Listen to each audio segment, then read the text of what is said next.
नमस्कार साथियों, स्वागत है आप सभी का गोल ब्रेकर के यूट्यूब चैनल में। मैं विकी वर्मा आप सभी का स्वागत करता हूं। दोस्तों, आज की इस वीडियो में हम जो पैनल पार्ट है आरआरबी रांची का, उसके बारे में जानने वाले हैं। इसके अंतर्गत दोस्तों एससीआर और ईसीआर, साउथ ईस्ट रेलवे और ईस्ट सेंट्रल रेलवे, दोनों तरफ इसकी आरआरबी रांची की जो वैकेंसी थी उसके बारे में जानने वाले हैं। और जिस साथी का आया वो एक बार कमेंट करके बताएं कि हाँ मेरा है। और सिलेक्टेड कैंडिडेट को बहुत बहुत बधाई है। काफ़ी सारा सिलेक्शन हुआ और काफ़ी सारी सीटें इसके अंदर बची हुई है। पूरी वीडियो में इसी की चर्चा करेंगे। चलिए आज की वीडियो को शुरू करते हैं। उससे पहले अगर आप चैनल पर पहली बार विजिट करें तो आपसे रिक्वेस्ट है चैनल को सब्सक्राइब कर लीजिए। हमारे चैनल पर जॉब और जॉब से रिलेटेड अपडेट्स आती रहती है। दोस्तों, अगर आपने अदर वीडियोस नहीं देखा है, अटेस्टेशन फॉर्म कैसे भरते हैं, करेक्टर सर्टिफिकेट कैसे भरते हैं, रेलवे मैश के अंदर खाने का शेड्यूल क्या रहता है, ट्रेनिंग का शेड्यूल क्या रहता है, तो आप रेलवे जानकारी के नाम से प्लेलिस्ट है या इस वीडियो के डिस्क्रिप्शन में भी आपको लिंक मिल जाएंगे। आप चाहें तो उन्हें देख सकते हैं। इस वीडियो के खत्म होने के बाद वो देख लेना, आपको बहुत हेल्प मिलेगी उससे देखने के बाद, और आपके जो डाउट है वो लगभग क्लियर हो जाएंगे। चलिए मैं आपको ऑफिशियल जो नोटिस है उसकी तरफ ले चलता हूँ और उसमें आप पूरा जो है डिस्कस करेंगे, एनालिसिस करेंगे। सो दोस्तों, जैसा कि ये देख पा रहे हो आप, ये पीडीएफ जो है आप आरआरबी रांची की ऑफिशियल वेबसाइट पर rrb-ranchi.gov.in पर जाकर के इसको डाउनलोड कर सकते हैं और वहाँ से आपको ये वेबसाइट मिल जाएगी। जैसा कि यहाँ पे दे रखा है www.rrb-ranchi.gov.in, यहाँ पे आपको ये वेबसाइट मिल जाएगी। तो इसमें आपका पूरा प्रोसीजर दिया हुआ है। यहाँ पे दिया हुआ है panel for the various post of technician ALP against the CN 001/2018 following is the provisional part panel for the various post of technician oblique ALP against CN number 01/2018 of RRB Ranchi, यानी RRB Ranchi का post and category number is given below, नीचे दिया गया है। Roll number have been arranged in ascending order, यानी कि आपके आरोही क्रम में, चढ़ते क्रम के अंदर लगाए गए हैं, छोटे से बड़ा। Panel paper has been sent to the principal chief personnel officer east central railway Hajipur, यानी हाजीपुर में ईस्ट सेंट्रल रेलवे में भेज दिया गया है, और principal chief personnel officer south east railway garden reach Kolkata, यानी कि दो जगह से इसकी वैकेंसी थी, तो दो जगह से। अब हम पहले हाजीपुर वाले की एनालिसिस कर लेते हैं, जो कि हमारा क्या है, ईस्ट सेंट्रल रेलवे। फिर हम एनालिसिस करेंगे साउथ ईस्ट रेलवे की। ईस्ट सेंट्रल रेलवे की अगर बात करें तो दोस्तों, इसमें जो ALP है कैटेगरी नंबर 2 जिसकी बात करें, इसके अंदर जो सिलेक्शन हुआ है, इसमें आपके 2 कैंडिडेट को लिया गया है। टोटल कैटेगरी नंबर 2 के अंदर 2 कैंडिडेट को लिया गया है। और वहीं अगर नीचे मैं SCR की बात करूं तो SCR के अंदर 1 कैंडिडेट को लिया गया है।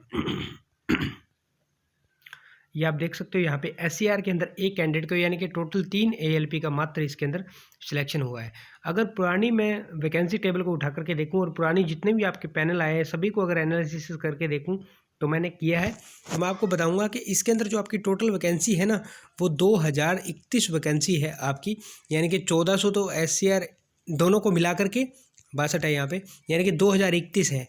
और आपका पैनल एक तो आया था 904 का पैनल, इसके साथ आया था 325 का पैनल, उसके बाद 139 का पैनल, 325 का पैनल और 43 का पैनल। और एक आपका पैनल जो अब आया है इसमें 3, और एक आपका पैनल JEE के साथ में आया था, उसमें आपके 7 ALP सिलेक्शन होते हैं। इस तरह अगर मैं इन सभी को मिला दूं तो आपके टोटल जो हैं वो आपके बन जाते हैं 1747। तो इस तरह से आपके टोटल जो है ये इतने कैंडिडेट हो जाते हैं। अब 1747 हम जोड़ते हैं, अगर 2031 में से घटाएं तो आपकी अभी भी 284 जो है वो पोस्ट वैकेंट है। ठीक है दोस्तों, तो यानी कि एक पैनल आपका अच्छा खासा और आने वाला है 284 कैंडिडेट के लिए। और जैसे जैसे उनका DV का या मेडिकल का इशू क्लियर होता है तो सभी का जो है पैनल धीरे धीरे आना शुरू हो जाएगा। नेक्स्ट अगर मैं बात करूं तो आपकी कैटेगरी नंबर 18 की है। जो कैटेगरी नंबर 18 के अंदर दोस्तों एक का सिलेक्शन हुआ है, यहाँ पे 4 पोस्ट है और पहले इसका पैनल नहीं आया, तो यहाँ पे 3 अभी भी वैकेंसी जो है खाली पड़ी है। अगर 25 नंबर कैटेगरी की मैं बात करूं तो यहाँ पे आपका आया है, पहले जो आपका 13 यहाँ पे जो पोस्ट है 47 का आया था, और अब ये है आपकी 25 में 3 कैटेगरी, जो इसमें 4 कैंडिडेट का टोटल जो है आप देख सकते हो आया है। और पहले आया था 47 का आया था पहले, इसमें 47 प्लस में 4 का अब आया है, तो ये 51 का टोटल हो गया, यानी कि कुल मिलाकर यहाँ 64 वैकेंसी है, तो 13 अभी भी यहाँ बची पड़ी है कैटेगरी 25 की बात करें। नेक्स्ट है हमारा कैटेगरी 31। अगर मैं 31 की बात करूँ तो यहाँ पे जो अभी आपका पैनल है इसमें 2 कैंडिडेट आप देख सकते हो, यहाँ पे 2 है और पहले आपका 24 का आया था, ठीक है, 31 में।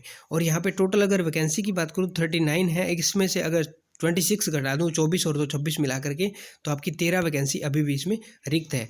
अगर 34 कैटेगरी की बात करूँ तो यहाँ पे अभी 1 का आया है और पहले यहाँ पे 22 कैंडिडेट का आ चुका है दोस्तों, 22 का। और टोटल यहाँ पे वैकेंसी जो है वो आपकी 38 टोटल वैकेंसी है, ठीक है। तो यानी कि यहाँ पे अभी भी 15 वैकेंसी आपकी बची हुई है। इस तरह से अगर मैं नेक्स्ट की बात करूँ तो नेक्स्ट है हमारा कैटेगरी नंबर 53 की अगर मैं बात करूँ तो यहाँ पे आपका आया हुआ है आपका 1 कैंडिडेट का अभी आया है। और यहाँ पे मैं बात करूँ तो टोटल यहाँ पे 9 का पहले भी आ चुका है, ठीक है। तो यहाँ पे टोटल वैकेंसी आपकी 11 है, यानी कि ये पैनल लगभग आपका फिल हो चुका है, 1 वैकेंसी यहाँ पे रह गई है। अगर 54 की बात करूँ तो 54 में यहाँ पे है अभी जो 3 का आया है और पहले 5 का आया था, पहले 5 का आया था, 3 का अभी आया है। टोटल यहाँ पे 17 वैकेंसी है, यहाँ पे अभी भी 9 का सिलेक्शन होना बाकी, यानी कि 9 सीटें अभी भी वैकेंट हैं। 62 की बात करूँ तो यहाँ पे अभी 1 का आया है और पहले 38 का आया था। और यहाँ पे जो टोटल है वो 25 अभी भी बची हुई है, यानी कि 64 जो है टोटल वैकेंसी है यहाँ पे। अगर बात करूँ मैं कैटेगरी नंबर 134 जो कि सिग्नल की है, इसमें अगर बात करें 134 में तो ये लगभग पैनल आपका फिल हो चुका है, क्योंकि यहाँ पे 7 ये है और पहले भी इसका काफ़ी सारे आया था पैनल के अंदर नाम। उसके बाद 150 की बात करें तो यहाँ पे 1 का आया हुआ है और यहाँ पे वैकेंसी भी 1 ही है, ये पैनल आपका पूरा फिल हो चुका है। अब बात करते हैं साउथ ईस्ट रेलवे की, ठीक है, रिच गार्डन कोलकाता। यहाँ पे एक ये ALP की डिस्क हमने कर लिया। कैटेगरी नंबर 15 जो ब्रिज वर्कशॉप की है, इसकी अगर हम बात करें जो कैटेगरी नंबर 15 है, तो यहाँ पे टोटल जो दोस्तों आपकी 32 वैकेंसी है और यहाँ पे आप देखो तो 22 का जो है पैनल आ चुका है, ठीक है। और पहले यहाँ पे नहीं आया तो यहाँ पे 10 वैकेंसी अभी बची हुई है, ठीक है।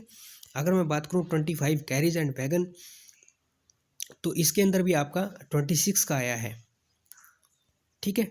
26 कैटेगरी का 26 कैंडिडेट का नंबर यहाँ पे आया हुआ है। यहाँ पे अच्छी खासी वैकेंसी आती है, हर बार ही आती है। उसके बाद बात करें 31 की, तो यहाँ पे 1 कैंडिडेट का यहाँ पे नाम आया हुआ है, 1 कैंडिडेट का यहाँ पे नाम आया हुआ है। 34 की अगर मैं बात करूँ तो यहाँ पे जो टोटल आपकी वैकेंसी है वो 99 वैकेंसी है, 99 वैकेंसी है। और यहाँ पे अभी जो आया है पैनल उसमें 3 कैंडिडेट है ओनली, आप देख सकते हो 3 कैंडिडेट है। पहले भी इसका आया था उसमें 79 कैंडिडेट का आया था, कुल अगर मिला लें तो 82 हो जाता है, यानी कि 17 वैकेंसी अभी भी इसमें वैकेंट पड़ी है। अगर 47 नंबर कैटेगरी की बात करें तो यहाँ पे 8 कैंडिडेट का आया है, 8 कैंडिडेट का। और यहाँ पे पहले भी एक पैनल आया था जिसमें 83 कैंडिडेट का नाम आया था, अगर 8 इस वाले जोड़ दें तो 91 हो जाते हैं। और टोटल यहाँ पे 102 वैकेंसी है, यानी कि 11 का पैनल अभी भी आना बाकी है। अगर बात करें 51 की, तो यहाँ पे 1 कैंडिडेट का नाम आया है और पहले भी इसमें आ चुका है 34 कैंडिडेट का नाम, और एक अब वाले को मिला दें टोटल 35 हो गए। और यहाँ पे जो वैकेंसी है वो 44 है, यानी कि 9 कैंडिडेट का नाम अभी और आएगा, 9 कैंडिडेट के लिए पैनल अभी और आएगा। अगर बात करूँ 54 की, तो यहाँ पे टोटल जो आपकी वैकेंसी है दोस्तों वो 358, यानी कि 358 वैकेंसी है। और 4 का अभी जो नाम आया है वो अभी इसमें 21 कैंडिडेट है शायद, हाँ 21 का इसमें नाम आया हुआ है, 21 का। और 278 का पहले आया था, 278 का। अगर कुल मिला ले तो ये होता है 299। और टोटल वैकेंसी है 358, यानी कि 59 कैंडिडेट का अभी भी वैकेंट पड़ा है। अगर बात करें 134 की, तो यहाँ पे 1 कैंडिडेट का नाम आया है, आप देख सकते हो 1 कैंडिडेट का। तो यहाँ पे ये इस तरह से आपका डाटा है, यहाँ पे ये आपका कल की डेट के अंदर आया हुआ है। तो RRB रांची चेयरमैन। तो इस तरह से दोस्तों आपके कंप्लीट एनालिसिस था। अगर बात करूं मैं और पैनल की, जो पैनल इस आपका नेक्स्ट है, तो आप इस पैनल के 15 से 20 दिन के बाद मान सकते हो कि वो दूसरा पैनल जो आपका वो है आ जाएगा। इस पैनल के 15 से 20 दिन के बीच में दूसरा पैनल। और इस पैनल की अगर ज्वाइनिंग की बात करें तो रेलवे का प्रोसेस होता है 30 to 45 डेज़, लेकिन उतने दिनों में आया नहीं है, किसी भी जोन का नहीं आया है।